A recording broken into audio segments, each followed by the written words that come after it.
મધ્ય ગુજરાતમાં જોવા મળી મુશળધાર મહેર। ખેડાના નડિયાદમાં જો 3 ઇંચ વરસાદમાં જળબંબાકારની સ્થિતિ જોવા મળી, જેના કારણે લોકોની મુશ્કેલી વધી ગઈ અને આ થોડા જ વરસાદમાં નડિયાદ શહેર જાણે ડૂબી ગયું, જેને લઈ સ્થાનિકોનો આક્રોશ સ્વાભાવિક છે। પણ માત્ર નડિયાદ નહીં, આણંદમાં પણ મુશળધાર મહેર થઈ।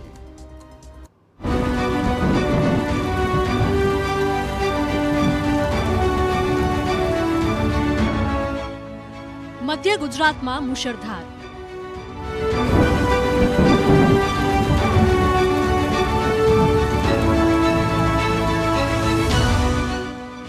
ધોધમાર વરસાદમાં વિદ્યાર્થીઓનું રેસ્ક્યુ।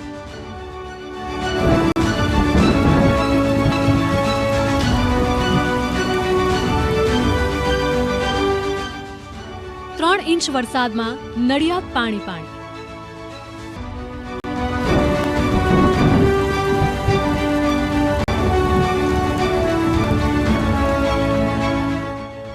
મધ્ય ગુજરાતમાં હાલ મેઘરાજા ધોધમાર રીતે વરસી રહ્યા છે, જેના કારણે મધ્ય ગુજરાતના અનેક જિલ્લામાં હાલ જળબંબાકારની સ્થિતિ જોવા મળી રહી છે। અને હવે આ દ્રશ્યો જુઓ। છોટાઉદેપુરના વાવડી ગામમાં કેટલાક વિદ્યાર્થીઓ ધોધમાર વરસાદના કારણે ફસાઈ ગયા। ભારે વરસાદ બાદ નદીમાં પૂર આવતા 150 વિદ્યાર્થી ફસાયા હતા।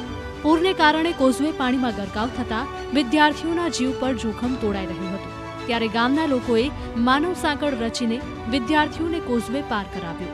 પાણીના ધસમસતા પ્રવાહ વચ્ચે તમામ બાળકોનું સલામત રીતે રેસ્ક્યુ કરાયું, જે બાદ ગામના લોકોએ રાહતનો શ્વાસ લીધો।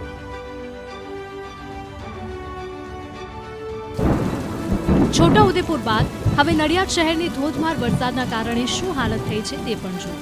માત્ર 3 ઇંચ વરસાદમાં સમગ્ર નડિયાદ શહેર તણાઈ રહ્યું હોય તેવી સ્થિતિ ઊભી થઈ છે।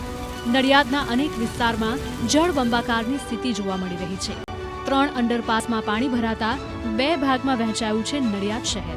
શહેરના ડભાણ રોડ, કલેક્ટર કચેરી, સંતરામ મંદિર રોડ, રબારી કોલોની સહિતના અનેક વિસ્તારમાં પાણી ભરાયા છે। નડિયાદ શહેર પાલિકામાંથી મહાનગરપાલિકા બની ગયું છે, છતાં નાગરિકોને કોઈ ફાયદો નથી થયો। પાણી ભરાવાની સમસ્યા હજુ પણ યથાવત છે। નડિયાદ શહેરમાં આજે વહેલી સવારે 3 ઇંચ જેટલો વરસાદ વરસ્યો। માત્ર 3 ઇંચ વરસાદમાં નડિયાદની કયા પ્રકારની સ્થિતિ છે, દ્રશ્યો બતાવવાનો પ્રયાસ કરીશ। નડિયાદના 3 અંડરપાસ, ખોડિયાર ગરનાળું, માય મંદિર ગરનાળું અને રેલવે સ્ટેશન ગરનાળાની અંદર પાણી ભરાઈ જવા પામ્યા છે। સામાન્ય રીતે વાતો થતી હોય છે કે વિકાસ સતત ચાલતી પ્રક્રિયા છે। ધારાસભ્ય દ્વારા વિકાસના જુદા જુદા દાવાઓ તો કરવામાં આવે છે, અવારનવાર જુદા જુદા ખાતમુહૂર્તો, લોકાર્પણો કરોડો રૂપિયાના ખર્ચે કરવામાં આવે છે। સૌથી સિનિયર ધારાસભ્ય હોવાનો પંકજ દેસાઈ દાવો કરે છે, ત્યારે પંકજભાઈ દેસાઈને એક પ્રશ્ન પૂછવો છે કે વિકાસ તો સતત ચાલતી પ્રક્રિયા છે, પરંતુ તમારા નડિયાદમાં સમસ્યા સતત ચાલતી પ્રક્રિયા હોય તેવું લાગી રહ્યું છે। એટલું જ નહીં, ધારાસભ્યની ઘરની પાસે પણ પાણી ભરાયા છે। માત્ર 3 ઇંચ વરસાદમાં નડિયાદ ડૂબી રહ્યું હોય તેવી સ્થિતિ ઊભી થઈ છે। નડિયાદ શહેરમાં 3 ઇંચ વરસાદ વરસ્યો। પાલિકાની પ્રી મોન્સૂન કામગીરીની વીકેવી રોડ પર જ પોલ ખુલી જવા પામી છે।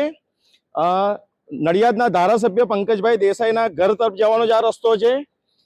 ધારાસભ્યના ઘરે જવાના રસ્તાની ઉપર કયા પ્રકારના પાણી છે, દ્રશ્યો પરથી સ્પષ્ટ થઈ જાય છે ધારાસભ્યની કામગીરી। બીજી તરફ દ્રશ્ય બતાવવાનો પ્રયાસ કરીશ Shri Santram laboratory and sonography X ray centre, જે પાણીમાં ડૂબ્યું છે, પાણી અંદર ફરી વળ્યા છે।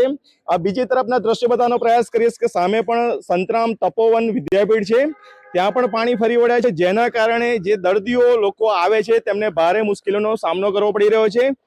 સામેની તરફ છે વિઠ્ઠલ કન્યા વિદ્યાલય, જ્યાં પણ પાણી ફરી વળ્યા છે। સમગ્ર વિસ્તારની અંદર જે રીતે પાણી ફરી વળ્યા છે, તેના કારણે સ્થાનિક જનજીવન અસ્ત। TV9ની ટીમે ધારાસભ્ય પંકજ દેસાઈને નડિયાદમાં કેમ પાણી ભરાવાની સમસ્યા છે તે મુદ્દે સવાલ કર્યો, તો પંકજ દેસાઈએ મુખ્ય કાંસ પરની દુકાનોને કારણે પાણી ભરાય છે તેવો દાવો કર્યો।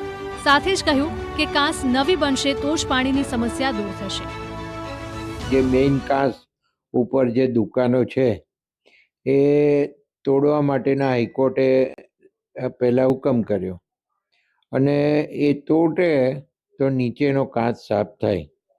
એટલે એ લોકો ધારકો ફરી હાઈકોર્ટમાં એની ઉપલી બેચમાં ગયા અને ઉપલી બેચમાં જઈને એમને સ્ટે મેળવી લીધો.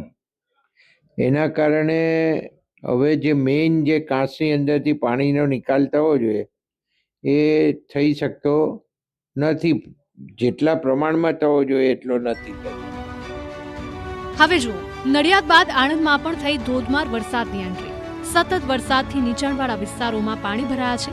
શહેર તેમજ ગ્રામ્ય વિસ્તારોમાં ધોધમાર વરસાદ વરસ્યો છે. વઘાસી, મોગર, બાકરોલ, કરમસદ અને ચીખોદરામાં ભારે વરસાદ ખાબક્યો છે. રસ્તા પર પાણી ભરાતા વાહન ચાલકોને પણ હાલાકી પડી રહી છે. હવે જુઓ, આણંદ જિલ્લાના ઉમરેઠમાં મેઘરાજાએ કેવી જમાવટ બોલાવી જીબીમાં છે. લેવાની ઉમરેઠથી નડિયાદને જોડતા હાઈવે પર પાણી ભરાયા છે. હાઈવે પર પાણી ભરાતા સ્કૂલ વાન બંધ પડી ગઈ હતી. વિદ્યાર્થીઓ નીચે ઉતરીને સ્કૂલ વાનને ધક્કો મારવા મજબૂર થયા હતા. ભારે વરસાદના કારણે અનેક વાહનો બંધ પડતા વાહન ચાલકોને હાલાકી થઈ. ભારે વરસાદથી નીચાણવાળા વિસ્તારો પણ જળમગ્ન થયા છે. અન્ય ઝોન કરતા મધ્ય ગુજરાતમાં સરેરાશ કરતા ઓછો વરસાદ વરસ્યો છે. જો કે છેલ્લા 24 કલાકથી મધ્ય ગુજરાતના જિલ્લાઓમાં મેઘો મહેરબાન થયો છે અને હજુ પણ આગામી 48 કલાક મેઘમહેર યથાવત રહે તેવી પણ શક્યતાઓ છે. Bureau report, TV9.